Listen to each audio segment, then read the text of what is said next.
the fact if you can see it or not. My graduates from my school being Forbes, bag drop. Bag drop. Mic drop. Bag drop. Bag drop.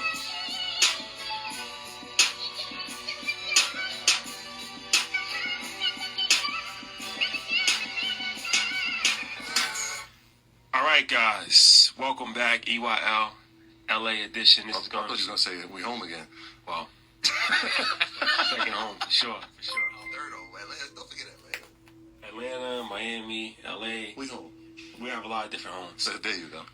But this is something that we've been looking forward to for a long time. Shout out to our good friend Charlamagne the God. So I think he was the first person that actually told me about Humble, and Humble is actually his business advisor, financial advisor, life advisor, Wealth manager. Wealth manager. So that was the first time I actually heard about him. And then we interviewed Bobby Wagner, and Bobby Wagner had mentioned Humble as well. I saw you put that clip on your Instagram. Yeah, it was a nice clip. So Humble Lukanga. Yeah. Oh, that's perfect. Okay. Yo, shout out to Shadi, yo, the pronunciation. So Humble, he is actually the CEO of Lifeline Financial Group. So Lifeline Financial Group is a boutique financial planning firm, wealth management firm, with 3 locations, LA, Denver, and Houston. They have 50 employees, and they manage over $500 million in assets, right? Yeah, $500 million, yeah. $500 million does sound better. That sounds better. Sounds better. I don't know if $500 million. $500 million. But it's a full service financial planning firm. So they have tax planning, they have wealth management, they have estate planning, and they have different areas, and they have different people like that'll work with a client. So and they work with very high profile clients in sports and entertainment. Some of their clients you might have heard of them. Maybe. Issa Rae. Yep. We talked about Charlamagne the God, Alonzo Ball, Bobby Wagner. Oh God. Just to name a few. So it's really dope, and I'm really excited to have this conversation because anybody that watches EYL, they know that actually was my background before doing this. Was for 12 years I was a financial advisor, helping people with investments and insurance, estate planning, and stuff like that. And that was my original plan. My original plan was to scale it onto the level like that you're at, because I saw the need, especially for sports entertainment. It always bothered me that all of these guys have all of these money, but most of the representation is white. Yeah, and it's not like it's not of the culture. So when I found out about you, I'm like, oh, this is actually dope, because that's something that I had always kind of envisioned. That was my first plan, to actually grow a firm to the level that you're at right now. So kudos to you first and foremost. Thank you. Because I know firsthand that it's not There you. was some athletes that you was close to it. Yeah. You almost had a few. Yeah. That's another story. Yeah. He was cool. I was like, yo, Shadi, get it. We all out of here. Yep. Shout out to the 9. Yes, it did. Yeah. So, this is going to be a very interesting conversation because, talking about how you grew your business and working with clients and actually growing out a firm. Yeah. Because, being a CEO of a firm, you actually have to manage personnel, not only clients, but you manage the personnel as well. So putting all that, and your backstory is crazy as far as like where you come from and Incredible. your journey is like a movie. So first and foremost, thank you for joining us. Appreciate it. Man, I'm honored to be here, man. I got so much respect for you too. We all feel like soldiers of the same war, trying to create financial literacy for our community. And what you guys have done is unbelievable. And the fact that you guys would even think to have me on, and I'm honored. I'm here full of humility, man, ready to serve and share my story. But I'm honored to be here, man. You're very humble. Humble. All pun intended. Yeah, I always know like the type of person we're gonna get when they start asking personal questions about us. I'm like, oh, they really rock with us. Yeah, like, yeah. Troy, you miss teaching? Like, oh, he really knows I was a teacher. Yeah. You still doing that financial? Like, it's like that's dope, man. So I appreciate you for being here. It's gonna be a classic. Yeah, we know that in advance. For sure. No pressure. For sure. So let's get into this. All right. So, like I said, your journey is very interesting, right? So can you talk a little bit about your journey as far as coming from Uganda, coming to the States, and how did you get introduced to the world of financial planning? Yeah, no, that's a really great question. And it's like you you wake up and you see what life has become, you know. But the journey, I think, is like what life is about, you know. So mine started in Uganda, East Africa. I come from a small little village called Masaka. Well, actually, the village is called Masamvu, but the district is called Masaka. So very, very, very humble beginnings. I grew up like in this mud, you know, this mud hut, like a little mud house, like no electricity, no indoor plumbing, walking every single day to fetch water. You know, at the time, you know, 3 out of 4 kids are dying before the age of 5 because famine and malaria and polio is killing everybody. 3 out of 4 kids? Yeah, Wow. 75% of kids, you know. You know, in my own family, you know what I mean? I lost both of my sisters, you know, to those living conditions. You know, I come from a nightmare that I wouldn't wish on my worst enemy if I had one, you know, per se. But so I'm born and raised in Uganda. Now you gotta imagine, my father and my mother, you know, they grew up.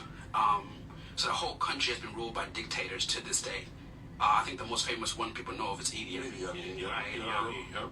But it's been dictator after dictator, you know, Idi Amin to Mboti to Museveni. I mean, we've never had a peaceful transfer of power. So, and by the way, my story, I don't want the audience to feel like, oh, poor humble. I'm the voice of my people. So my story is the same story for anybody that grew up in Uganda at this time. You know, I'm just really lucky to have made it out, to be able to tell it, and to be able to be like a testimonial or a poster of the Ugandan spirit and who we are as people. But so my parents, they grew up in those regimes, right? Idi Amin and Mboti, and at the time, you know, my father had 10 siblings, right? 9 are deceased. My mother, going through the same situation. Everybody's going through this. I mean, to this day, 50% of the entire population in Uganda is under the age of 15. That's 15. That's like Wow. orphans. Okay. You know, right? Yeah. So we lost a lot, and my father, man, he would fight to get us a political asylum, right? Because you got to imagine, man, he had lost 9 of his siblings, and then now he's losing children, my sisters. You know, so me and my brother are still alive, and he just, you know, him and my mother just fighting to get us out of Uganda. And through the grace of God, man, when I'm like 11 years old, I get a political asylum. And a political asylum allows you to escape the bondage that you're in and go to a place where it's safe, right? So we came to Denver, Colorado, and you can imagine, man, I'm from Uganda, man. I'm from Masaka. Like, I literally grew up 23 degrees under the equator, and then boom, you know, I mean, I'm 11, and I'm in. Snow for the first time. I had never seen snow, let alone white people, right? So, so everything is a complete culture shock, but I feel I'm so grateful that it happened for me, and I remember, man, getting those those shoes and walking on that plane and knowing that on one hand my life is going to be spared, but on the other hand knowing I'm leaving everything I've ever known behind, you know. So I landed in Denver, and so when you get here, man, it's a crazy cultural shock, right? And you trying to, you know, I'm from Uganda, East Africa, so it's a complete culture shock. I mean, so, you know, I'm supposed to be probably like in 5th grade, but I got to start in kindergarten to learn what a noun is, what a verb is, you know what I mean? Yeah. How to speak the language. What's you in kindergarten? Well, I mean, with the 6th graders. So they had this program called English as a second Oh, yeah, language. yes. So I'm just in there with this, you know what I mean? I'm just in here like, I can't even fit the chairs, but I was really lucky though, because I didn't know, but at the time I had a brain that could comprehend really fast, you know what I mean? So by the time I'm in 8th grade, I really caught up to my peers, right? And in certain ways, I started to really excel, like in math and science, right? And but you know, when my mother got here, my father got here, you know, my mother cleaned people's homes. That's how she put food on the table. She was a housekeeper, and then my father cleaned restaurants at night. You know, he was a janitor. So so we trying to, you know, life is starting to kind of come together, you know, as I'm heading into my freshman year of high school, and then my mother has a stroke. And the stroke was so severe, I left her paralyzed from the neck down. You know what I mean? So, and my mother was the matriarch of the family, right? The spirit of our family, and they gave her like 6 months to live. So, and they wanted to put like in a hospital, right, where like a nurse's assistant can take care of her until a dying day, and my father refused. And he was already my hero, but in that moment, he became my example, right? And he said, "No, I'm not doing that." You know, he said, if somebody's gonna bathe her, take her to the bathroom, brush her teeth, wipe her, it's gonna be me. So he sits me down and he says, "Okay, humble, I'm gonna take care of your mother all day, but you gotta take over the cleaning shifts at night." So this is how I'm getting into finance, right? So Yeah, so he sat me down. He says, okay, so this is the plan, man. After school, so I remember like it was yesterday, man. I would wake up at 5:45 in the morning. I'd be at the school stop, a bus stop at 6:45. I'd be at school at 7:15. Get back home at 3:30. I would do my homework, eat something, take a nap, and by like 8 o'clock, my old man is dropping me off to clean office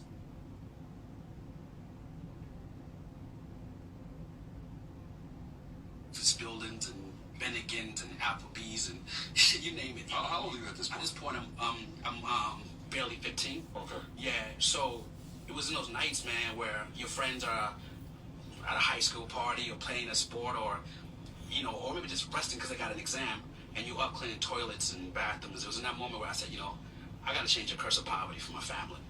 You know, I felt like man, this curse of poverty has to stop with me.